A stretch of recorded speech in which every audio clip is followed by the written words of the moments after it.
guess it's still morning, bordering on lunch. Ladies, how y'all feel? Brothers, y'all all right? Okay, good. I am Ashley with Black Enterprise, excited to kick off this discussion. As Charles mentioned, y'all, I am with two trendsetters. They are literally the definition of disrupting the norm, the cultural norm. So we're gonna talk a little bit about today about how they've each started their business, grown their businesses, challenges they've faced. We have a range of ages here and perspectives, which I think is really unique for all of you, no matter where you are in your entrepreneurial journey. So I'm gonna introduce our guest today. First, we have Luke Bailey. He's the co-founder and CEO of Neon Money Club, the first Black-owned tech company in the U.S. to launch its own American Express card, the Cream Card. That's a big deal.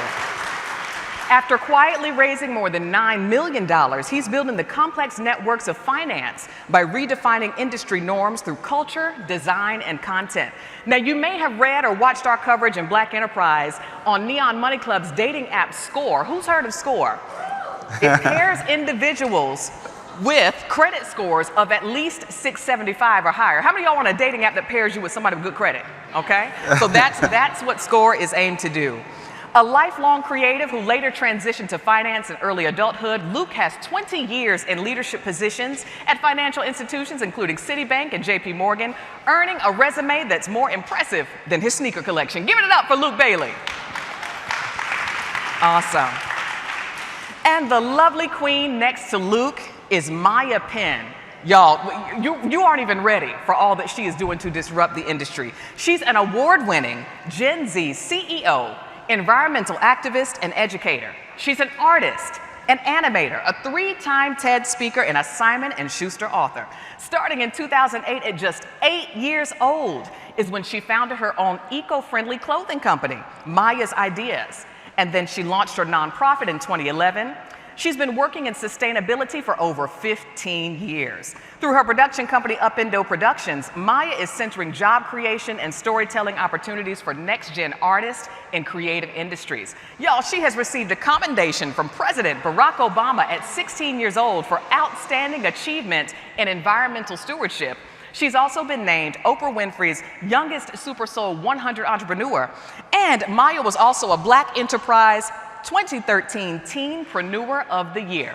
Ladies and gentlemen, please help me welcome Maya Penn.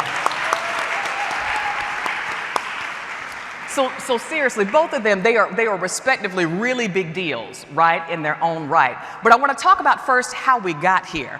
You know, Luke, you obviously spent 20 years in finance before beginning Neon Money Club. Did you always envision yourself as an entrepreneur, or is it something that came about over time and you saw a vision and you just made it happen? I think I was always producing. So like before banking, I did music, and I had my daughter at 19. And so it was just like, man, I got to get like a job. And so that's how I went into banking. But I think one thing my dad told me was like, music is not your talent, writing is not your talent. You're a weird kid, like be that, right? He was like, just keep producing. And so I did it all throughout my years in banking. And when my daughter got of age to go away to school, it was like, if I'm gonna do this, I'm gonna do it now. I've wanted to do this for the better part of a decade. And, wow. And so that's really what it was. It was just like, if when you want to see something in the world and you keep waiting for someone else to make it, you sort of have to go, you realize you're the person that's supposed to be out there doing it. And so that's why I went out to do Neon Money Club. I like that. And what year did Neon Money Club start? So we first raised in like 2021, and we launched in 2022. But yeah, so it's been a while. It feels like a decade, but it's only been a couple of years, but it's been cool. A couple of years, you've been doing a lot of major things. That's exciting. Congratulations to you. And Thank Maya, you know, most 8-year-olds are over here in coloring books. They're probably watching, you know, whatever's on, you know, YouTube or TV. At 8 years old, you decided you were really going to help literally change the world and make it more environmentally friendly. Tell us about starting your eco-friendly fashion line, and at age 8, how you got the idea. Yeah, of course. So, starting a sustainable fashion company at 8 years old is very unconventional, especially in 2008. One, there was no like kind of kidpreneur type. That wasn't really a thing that was widely known. And then there was also the other additional level of sustainability not being a major conversation in the way that it's starting to become now within the business space, especially within the fashion space. And so I started my company. I was really focused on making a tangible impact in fashion, specifically because of how underserved that it really was and still is in a lot of ways. And so I started literally just from, finding and taking like vintage fabrics and clothing and what I had literally around the house and turning it into new designs and using organic and recycled and vintage materials. And that Maya's Ideas has since evolved. It is a award-winning global sustainable fashion brand with celebrity clientele, and it's always been really incredible to see that tide start to shift when it comes to incorporating environment into the business world and into the fashion industry, because again, when I started, I had to do a lot of education work. Not only was I selling this product, but I was also educating people, even people who live kind of eco-friendly lifestyles, on what is in your wardrobe, how that matters, and the fact that the fashion industry produces more carbon emissions than all international flights and maritime shipping combined. Wow. And people sometimes feel like, what does this have to do with me? But if you're on the planet and you're wearing clothes, and sustainable fashion is something that should be on your radar, right? And so it's been really amazing. Now I'm certified in circular economies and sustainable strategies. I consult Fortune 500 businesses on how they can incorporate ESG, environmental social governance, corporate social responsibility into their brand and their company and their in a way that's holistic and that amplifies the work that they're doing, because this is not the future, it's the now, and sustainability is not really a niche or kind of a small pocket or market, but more and more consumers really want to spend their dollars in places where they know that they can have a less of a negative impact if it's accessible to them. That's remarkable, y'all. She's certified. You're a consultant for Fortune 500 companies. And Maya, if you don't mind sharing with our audience, how young are you? How old are you? I'm 24, so I've been doing this work for 16 years now. Remarkable work. Well, obviously, Maya, starting literally as a child and still, being young in this work, you had to have support. So let's talk a little bit about that support system. Maya, I'll start with you. How supportive were, your parents in helping you get your business started? And also, what did that look like in terms of securing funding? How did you do that being so young? Yeah, so I'm very, very grateful and blessed to have parents who were supportive and excited about the fact that when I came up to them as an 8-year-old, I'm like, oh, I want to start a sustainable fashion company, I want to do this and that. It wasn't weird to them. It was just like, that's really cool. Figure out what you need in order to accomplish that, right? And so, as far as the funding side of things, a lot of it was, as I was getting sales and starting to get sales from around the world, like as a kid, from like Australia and Japan and Italy and Canada and all of these different places, I was reinvesting a lot of that back into the business. And I've been, as far as growing my business, I always was really focused, one, on also giving back a portion of proceeds to local and global environmental charities and organizations, as well as working with local artisans, local seamstresses, a lot who were contractors, collaborated with over the years, to also focus on job creation, within the industry as well. I really have, and this also goes into my animation production company, which we can talk a little bit more about later. A lot of grant programs actually have been very impactful for me, and just for example, speaking to the animation production company, Ependo Productions, if you're familiar with Alexis Ohanian, his organization called 776, they have a youth climate fellowship that Ependo is a part of, because we do a lot of working in climate storytelling, as well as Pop Culture Collaborative, and a number of other organizations. And so it's the scape of of investors and people now too who are kind of wanting to green their portfolio, and invest more in sustainable practices is something that's starting to evolve even more too, which is really great because I feel like that's always been very underserved, for sure. Got it, got it. That's super helpful. I'm glad to know you have supportive parents as well. Luke, you talk about growing up in Philly, right? Uh-huh. So tell us about you got the Philly natives in the house? Let's go. All right. So tell us about growing up in Philly, and did you see yourself ultimately working in finance? Like, talk about that transition and the support system you had in starting your career in finance and then moving into being an entrepreneur. Yeah, quick answer, no. I never saw myself in finance. I wasn't the best math student. It was really, the way I respond to crisis is I figure out a solution. And I had a beautiful little girl in the way, and it was like, man, I gotta get like a job. And so I'm 40, so back then you looked in the newspaper to get a job. And so I was in the classified ads, and I started with Wells Fargo. They had just bought a corporation in Philly, and I started there. I would say my dad has just been my rock my entire life.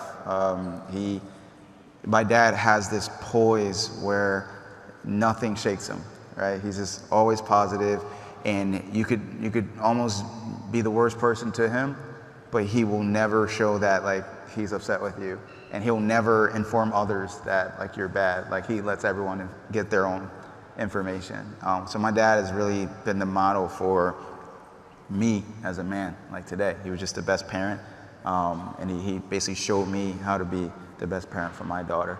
And so he's been my rock. I was always this quirky kid, and I never followed rules. I never followed norms, no matter where I was. And I think rather than him saying, no, don't do that, or go sit down, he just moved stuff out of my way, or put stuff where I couldn't reach it, right? Until I was able to reach it. And he gave me that space. And today I repay that by giving myself that space and then giving others that same space, which is like, you never know what you're going to be, like why stifle it now? Love that, love that. I'm glad to hear your dad was such a positive force and making sure that you're where you are. I know Maya talked a little bit about starting her eco-friendly fashion business and how that money was reinvested back into her other business ventures. For you, how did you raise more than $9 million? Oh man, it was fun. But I would say we raised like 4.5 million when we started, and then we raised another 4.5 million. But the first 4.5 was special because, like, I'm black. Everybody notices that. My co-founder is Asian, right? He grew up in Oakland, right? Single parent household. I grew up in Philly, single parent household, and we poured ourselves up to be execs at the largest banking institutions in the world. And then we left those cushy jobs to go out and raise money for this mission, and we talked to over 100 VCs. Like, some people at these VCs used to work for us. Wow. Right, and still said no to us. All right, and so it wasn't easy, and we talked to them at least 2 to 3 times a piece. And so I remember there's this one, like the first 3 million we brought on, the biggest check was like 3 million. We had pulled on $1 million already, but this is a really, really big investor, and they said no to us twice. And that's when I realized that we had to be more us than everyone else. Like, we couldn't walk in a room and raise on a deck like, folks who don't look like us. We had to show them how we were different and what we knew and what we were locked into that they didn't. And so I went to a gentleman who's a good friend, who's now my creative director, sitting over there, right, with the camera standing behind Selena. And I said, man, I need you to make a 1-minute video reel. I said, I'm gonna give you like a verbal treatment. We need to show them what this is gonna look like. And I think 2 days later, he showed up with the reel, and we sent it, and that investor was like, man, we still don't quite understand what you're doing, but it's cool and we want to be a part of it. And we got a $3 million check. Wow. Right? And so it's just, I guess the lesson there is just always do you, lean into what you do. Like, there's no template for this. And the one thing that you know better than anyone is how to be you and your perspective. Like, people don't understand how important and how powerful perspective is. And that's what's really gotten us through. We're not oriented like everyone else, and that's our superpower. Love that. Be you and do that. That's something you can show your love for you. I love that. And obviously our queen Maya, she is stunning. Your look and your hair obviously, greets you and her sunshine greets you as you meet her. Maya, have you faced any hurdles or challenges along the way in all the many business ventures that you have, whether being Black and woman, but particularly young? Were there people that didn't take you seriously at times in all that you're doing?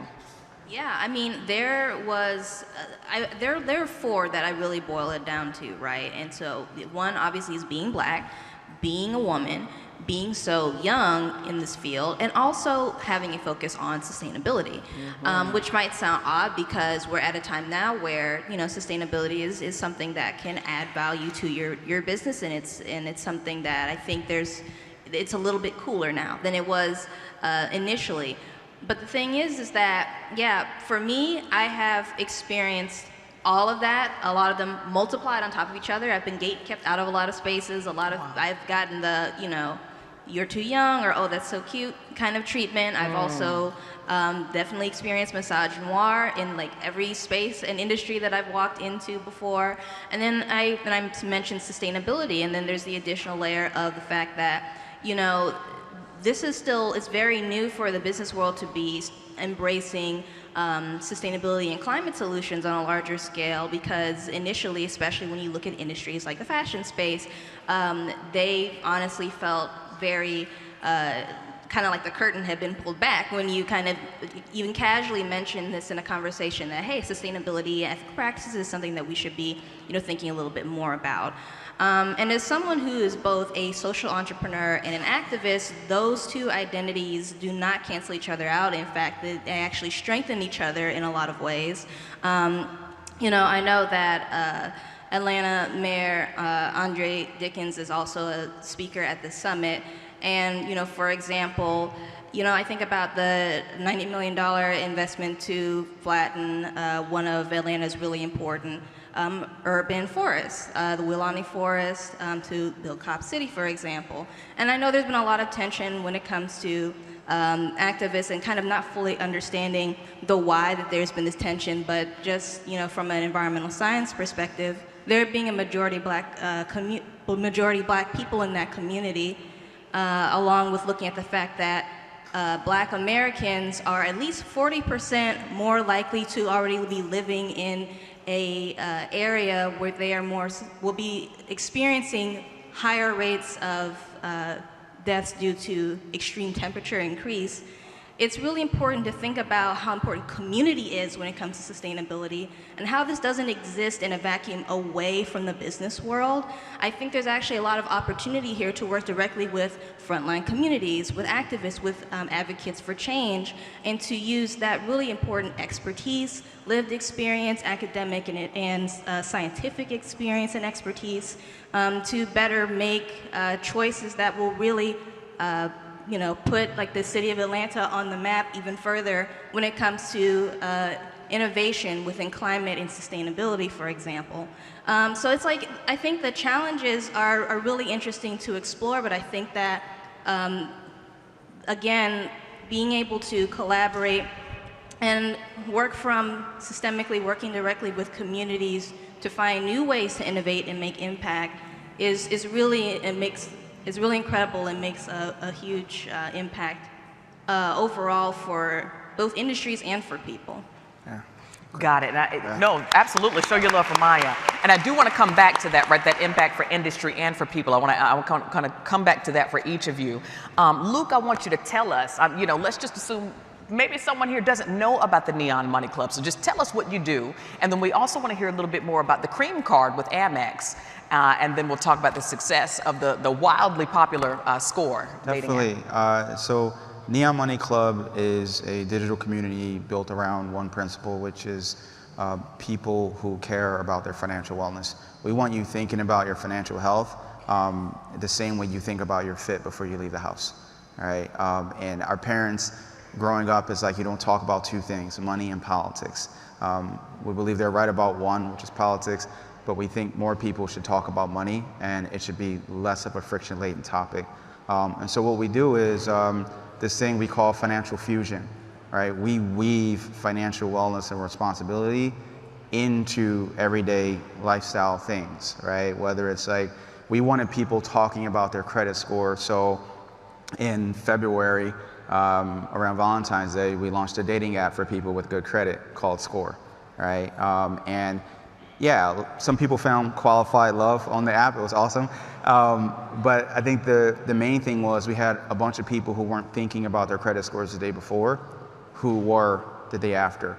Like, we had everyone from Good Morning Britain, like just disputing this, to like Ryan Seacrest talking about it, right? But this is just how we think and why we think we exist, which is like, no one comes at it from that perspective. We wanted people thinking about the connection between financial health and overall health, which is like, money is the #1 driver of stress for most people. So we launched a wellness studio, right?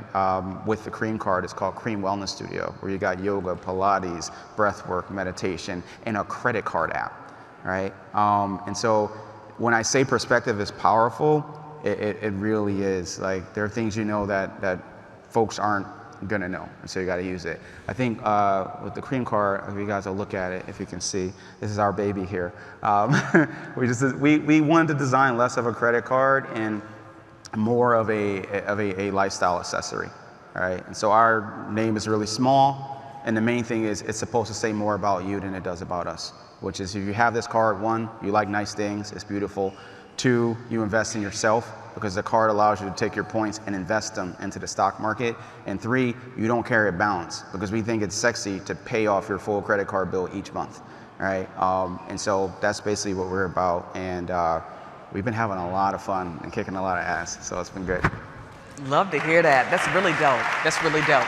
Where can folks find out, or get the Neon Money Club and then learn more about the app? Totally. You can go to joinneon.com.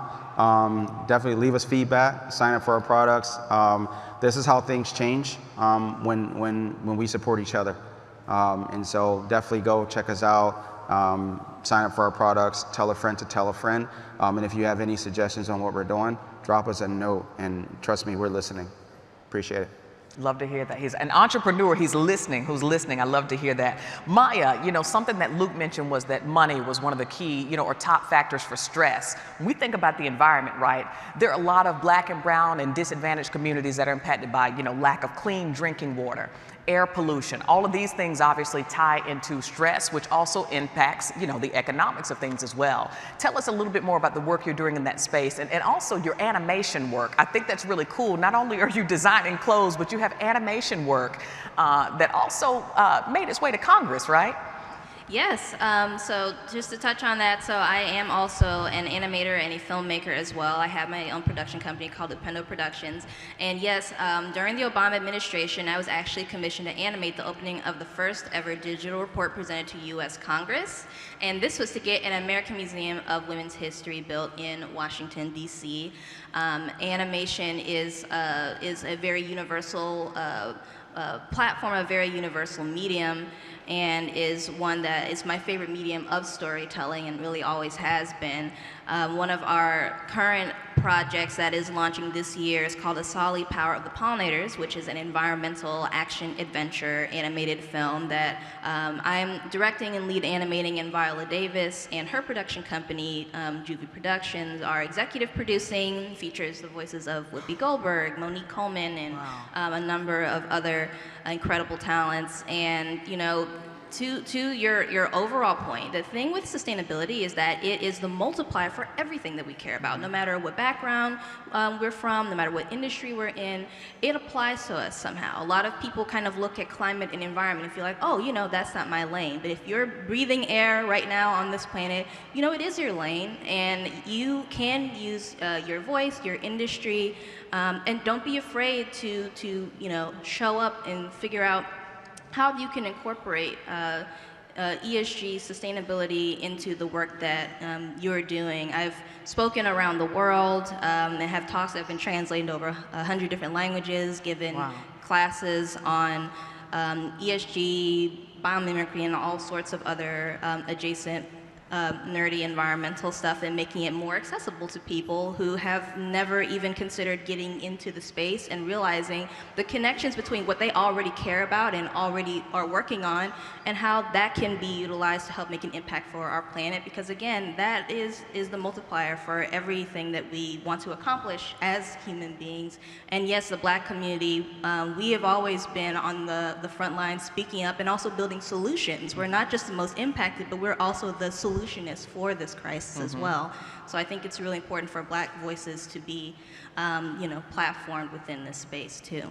You're right, and obviously young Black voices as well, right? Because you're making a difference for your generation younger to really see the work and why this work is so important. Yeah. It is time for audience questions. If you do have a question, we do have someone with the mic. Raise your hand high, tell us your name, and we only have time for questions only and no commentary. Thank you so much. And if you guys are wondering, like when Maya runs for president, who's going to be her vice president? It's going to be me. Absolutely. I love it. That's all I got to say. It's going to be happening. I'm going to champion that all day. That's amazing. Definitely. Something. Yes, Definitely all day. I'm just going to keep like running and jogging until we Yes, sir. Yeah, so my name is Demba. My question is, I study a lot of entrepreneurs, both well-known and maybe not so well-known. I feel like there's kind of an overwhelming sense of like, there's like a changing of the guard, so to speak.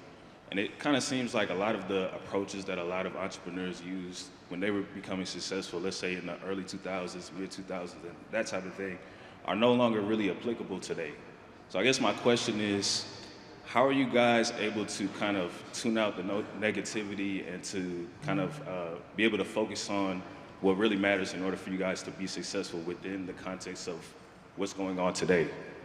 You want to take it or you want me to? First thing is, I think a lot of people build businesses with the intent of making money, which is fine. But I think that can fall apart if you don't have a mission or a North Star. And it doesn't have to be a philanthropy or anything like that, but you need to have a North Star. And you, like, regardless of what people are telling you or what's around you or what template there is, like, you gotta know, I say this all the time, you gotta know your armpits smell for anyone else in the room, right? And because there's always gonna be detractors, there's always gonna be distractions. And I think what you said about there being a new guard or a changing of the guard is true. Like, there is a quiet renaissance happening right now, especially with Black and brown entrepreneurs. And I think we just don't talk to each other enough. We're not in the same rooms enough. And there are some things that are being done to change that. But I do believe that it is changing, and we won't make it doing it the way everyone else has done it, right? We got to chart our own path. Love that. Thank you, sir. Next question. I really enjoyed your presentation. I wanted to ask, how did you gain leverage within your own career and your business, and how do you scale and upgrade to get to the next level? Yeah, I think that's something that is really crucial, and I actually do want to applaud and second what Luke just said, because regarding the previous question around having a mission and being a mission-driven business, I think is very, very crucial, because you are able to also have this additional level of connection just outside of the business alone. And when you have that, that mission that can basically kind of point you forward, even when you're not really sure where to take things from a business perspective, that is your why, and that can be your compass, right? And so I think what's also very important is adaptability. Adaptability is incredibly important.